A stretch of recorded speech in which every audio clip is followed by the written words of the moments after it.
Uh, with this, we also welcome one of our guests, TA, who has just logged in. TA, welcome to the show. Welcome to Grand Finale. Hi, Naren. Very happy to be here, and namaskar and aibo to all my friends who are joining in India as well. Happy to be with you. Thank you so much. Over to you, Krishang and Dhruv.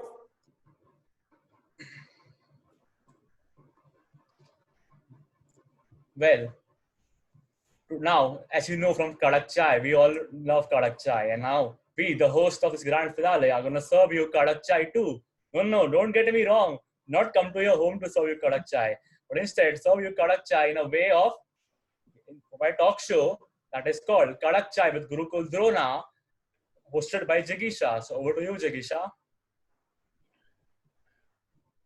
Thank you, Krishang, for being such a nice host. And good evening, everyone. Namaste, Sat Shri Akal, Salam Alaikum, and Kem Cho. And welcome to our talk show, the famous talk show among us, the talk show that is called Kadak Chai with Gurukul Drona. So I am an old student. I am Jigisha. I'll be your host for now. And I am an old student of Narender sir, our wonderful Narender sir, our teacher, who has not only built our confidence, but also our self-esteem. And welcome all the audience to be with us, and it's a pleasure to have you all over here and all your videos on. So now I guess you all have got to know that it's a speaking meeting, and there are very few people who have the ability for impromptu speaking. So the person who is from Sri Lanka, the person who has won an award on impromptu speaking, the one who has also written a book on impromptu speaking, the person who is a part of the round table, a social organization in Sri Lanka, the person one and only TA. So I'd like to have you all hands together and make a round of applause for him. Now, sir, we are really glad that you are over here, and we love that we have gotten the opportunity to have you over here. So, I'd like you to tell something about yourself. Well, I think what you really must know is that I am also someone whose life has been transformed by a training program from your one and only Naren sir.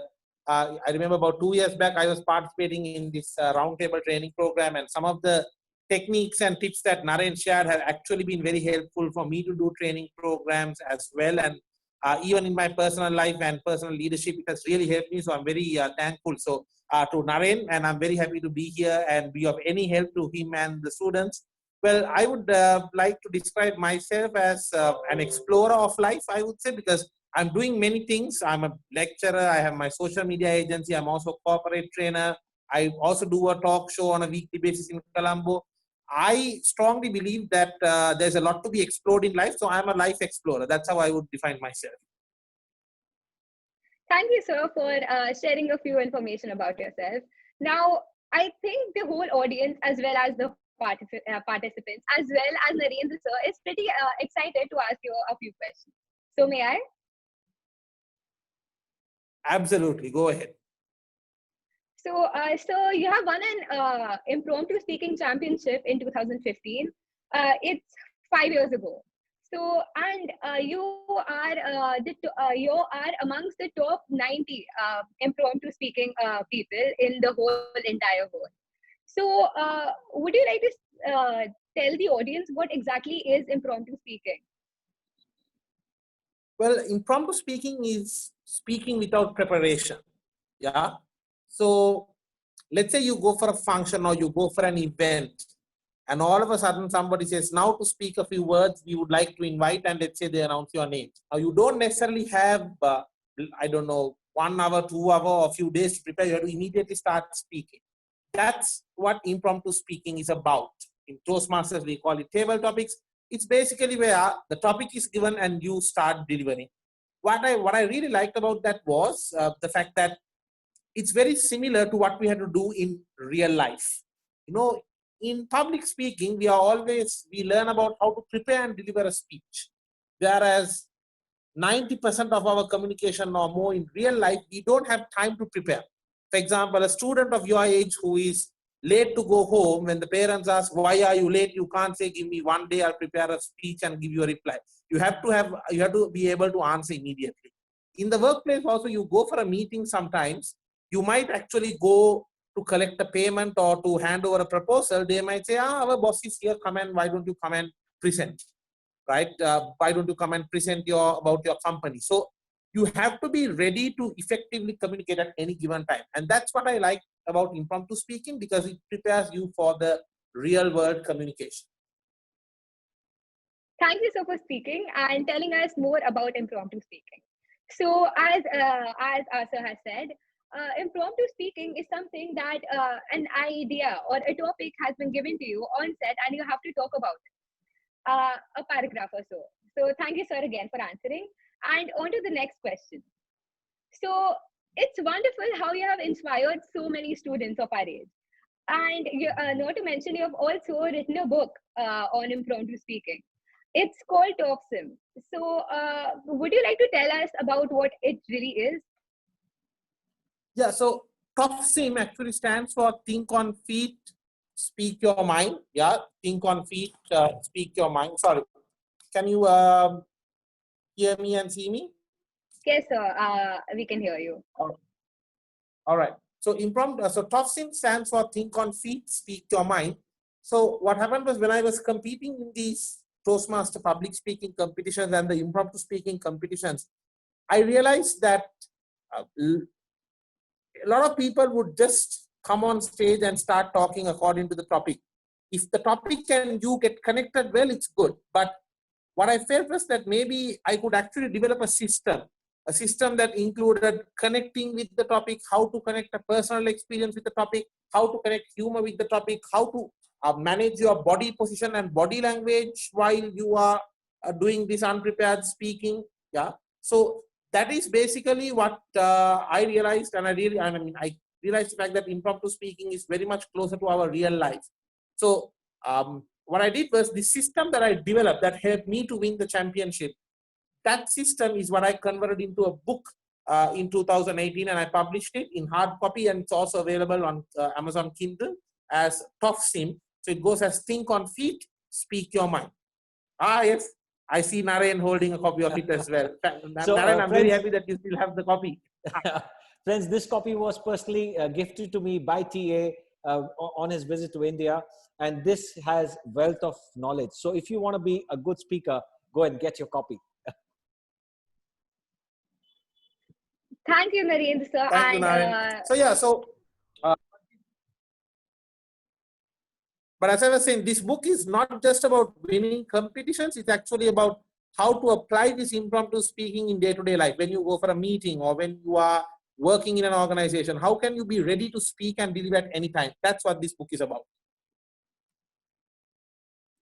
Thank you, Tharindu sir and Narendra sir, for answering. And well, when TA sir had told us to was talking about a back posture, then I remember that I'm not exactly sitting properly. So let us all keep our spine cord straight. Take a breath in and out, and it will actually make you feel relaxed even more. Thank you so for answering again. So as he has said, TopSim, the book, and what a creativity! Think on feet, speak your mind. That's a really nice creativity to write a book on. So now, sir, on to the next question. Now, as you're from Sri Lanka and we are here Indians, the Sri Lanka and India has had a really nice history, like for about 10,000 years. So would you like to tell us about what actually happened to the Soneki Nagar or Soneka Killa? We'd really like to know. Yeah, well, it's interesting because the Ram Ravan story has so many facets to it. Yeah, there are so many different versions that people will do. Even within India, I've heard people from different districts and different cities actually asking me different questions and different varieties of the different variations of the same story. See, if you ask me, in Sri Lanka, we never talk about the Soneki Nagar because there is no story that Ravan's castle was built in gold. We don't have that belief, or we don't have that story. But in the recent times, there has been a lot of interest towards Ravan's story. And if you actually do a bit of digging, in Sri Lanka, we have this very beautiful area called Alla. And we believe that that area was his domain. So Alla was actually where his castle and all was built. And about a decade ago, they actually found a little cave because, we know, let me put it this way. We know about Ravan had a flying machine, right? Ravan had a flying machine in which he traveled to India. Now, they came across a cave which they believed was was used as like the airport, for that particular machine to fly in. And in fact, if you actually look at that cave, it's quite high up, but it has just the right size opening for a small aircraft to fly in. All right. So that was one thing that make people believe. And that cave is also connected with many, many other caves. You see, it's a cave system of about 1,000 plus different sub caves. And when people go to explore it, they tie a rope to their body and they tie the other end to the land and then only go in because they're scared they will get lost. Time to time, we have people who will wake up and say, oh, you know what, I saw a dream about Ravan's body, etc. And there was one lady who said, oh, she saw a dream and she's going to wake up Ravan. And she went into the cave system. Obviously, she didn't find the body, but she found 2 entrances within that cave system that no one had ever found before. So there could be some story to the dream she actually saw. And what then happened was they actually ended up finding a lake, a very like a crystal blue color water lake, which was in the history books but had not been discovered for thousands of years. That was discovered about a decade ago. So I would say the legend lives on. Thank you, TS, for answering. Well, Allah, such a beautiful place.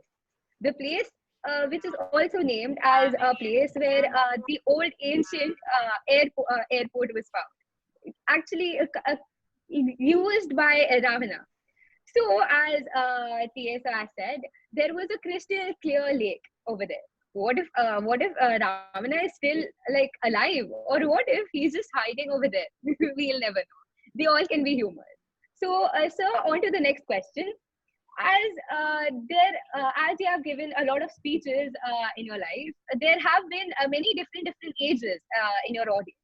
So, which age group of audience would you really like? Do you think you relate to the most, or which age group do you think is the most suitable for your speeches? I think I connect well with the ones who are between 20 to 45. Or maybe I would say 15 to 45. I think one of my key strengths have always been that whenever I'm speaking to a crowd, I always try to match with their age. So if I'm talking to a bunch of kids who are, let's say, 15 or 14, I'll always take examples from my life when I was 15, 14, not my life when I was 25 or 30. So for any speaker and for any young person who is joining us today who aspires to be a speaker, always try to connect and relate to that particular audience age group that you are in. So I would say I'm very comfortable with the age group of 15 to 45. Thank you, sir. Well, as he has said, 15 to 45. So we are around 15. So let us give us a round of applause. So it's I'm really happy to know that you do like talking to us the most. Again, so thank you so for answering that. And I have a small challenge for you. Sure, go ahead. So, as you're known as an impromptu speaker, I would like the audience to give you a topic, and maybe you would like to talk about a topic. Yeah, so why don't we do this? The audience can send the topics, and you can pick the topic and give to me the topic that you want. Sure, I don't have any problem, but I'd also like you to choose the topic as well. Okay, we will choose. But We will. that's too easy. But that's too easy. Okay, I'll try. Thank Yeah. you for giving me the opportunity. So TA will not be looking at the chat box, and Jigisha, you will be selecting any one topic that the audience says, and TA will start instantly. Is that right, TA? Okay, all the audience, please give a difficult topic for TA on the chat box, and Jigisha, you have the chance of selecting a topic for him. Aye, sir. So there are many ideas that are coming right now. Okay, online classes, nature, leader to mentorship. Okay, I guess I'd like to choose now. I'd like you to talk about the ban on Chinese apps. All right. Okay.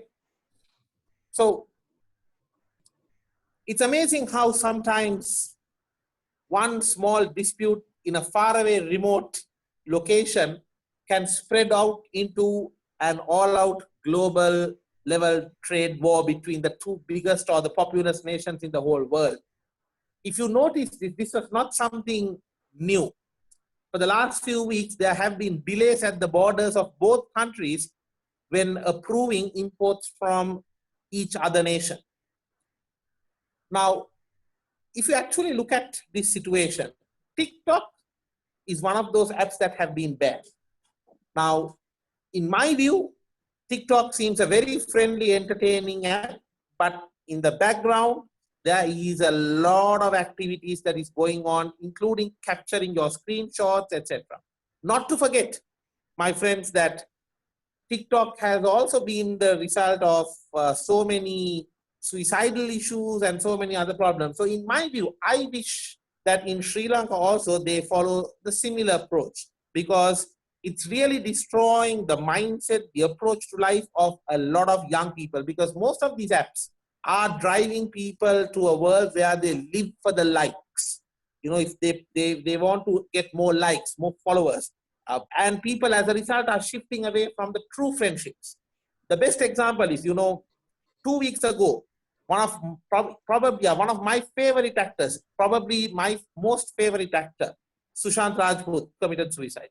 This is a guy with more than 1.2 million followers on Instagram, and yet at the most crucial time and the most difficult time, he was alone. Can you imagine to have 1.2 million social media friends and to be all alone? That is a really, really difficult situation to be in. So in my view, it is a good thing, because hopefully all these apps being banned might push people to move away a little bit from social media and actually create real connections in the real social life, so that they will have people who will be there with them when it matters. Thank you so for answering. I totally agree with you. And about our famous the actor who has had more than 1.2 million likes and followers. He may rest in peace. I wish him that. And so I totally agree with you. I do think that TikTok apps should be banned as well, because you never know, on the other side of the camera, there can be a person who is stalking us, or maybe a spy or an FBI agent. You will never know.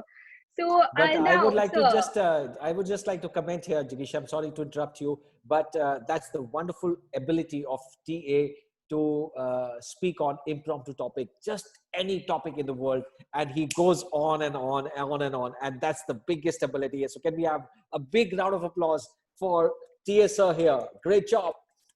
Over to you, Jigisha.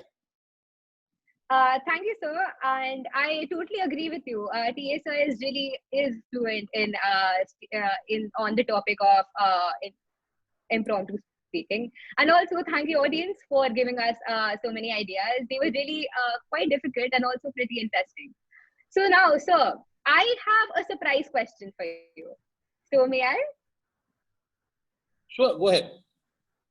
So it may seem a bit personal, but it's fine if you don't want to answer.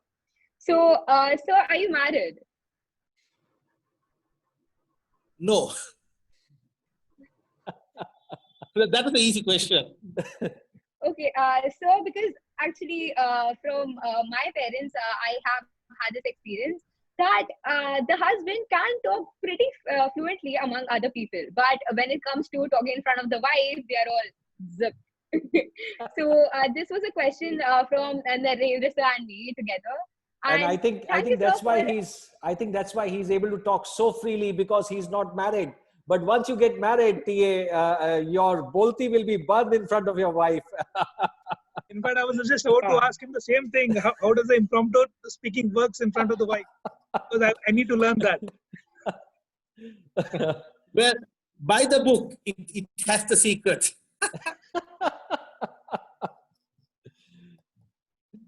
Okay, so thank you all for answering, and so we were grateful to have you over here as in our meeting and as a celebrity. So I guess our audience as well is quite interested to ask you a few questions. So if you don't mind, then can they ask you a few questions? Yeah, Jigisha, just a clarification. I'm only here as a friend of Naren and a friend of Roundtable India, and in no way as a celebrity. I'm just a friend of Naren who is here. That's all. Okay, thank you, sir. So that was really, really sweet. I have a question And for all- TA. Go ahead. Sure, Go sir, ahead. you can go ahead.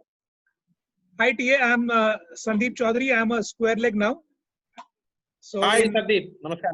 in India, we turn square leg at 40, unlike in Sri Lanka, it's, I guess, 45, right? Sri Lanka also is 40. Oh, it's 40, is it? Okay, fine, good. So I want to know. But if you join before the age rule changed, you can stay till 45. Oh, is it? Okay. So I wanted to know how exactly was tabling and your impromptu speaking, means was it interconnected or Oh, absolutely. So due to being a part of Roundtable, I had the privilege of going to so many different countries around the world, and some of these countries, when I go, I've attended their Roundtable AGMs, national AGMs, world meetings, etc. So when you are traveling and when you are part of Roundtable and when you are traveling to so many different countries and cultures, your communication style, you need to be flexible. You need to adapt to match those countries. So for me, being a part of Roundtable gave me access to so many audiences of so many different cultures, where I had to learn how to say toast in different ways. I had to change the speed in which I speak English in certain countries. So like that, what happened is that when you are a part of Roundtable or any social organization, it expands your network. It will open up opportunities for you to speak across so many different cultures, which makes you an all-round better speaker.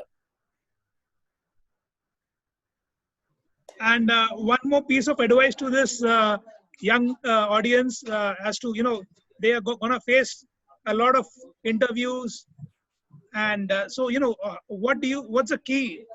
What do you want to give them? So when they are going for interviews, is it? Yeah, just be go prepared, put your best self out, but be yourself. Because some people, they will be anybody they wish to be. They will be anybody that the interviewers like to, they will say anything like the interviewers like to listen. They will be anybody the interviewers want them to be just to get the job. And then after that, you realize that you've got a job that doesn't really suit you, that doesn't really match your needs or match your requirements. And then what happens is that you become miserable.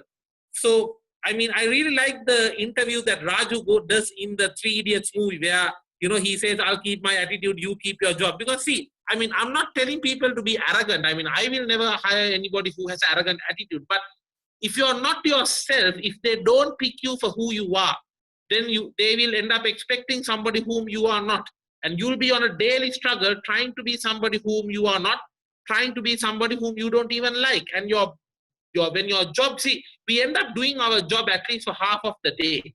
And when you have to spend half of your day being somebody whom you don't want to be, pretending to be somebody whom you are not, your life will become miserable.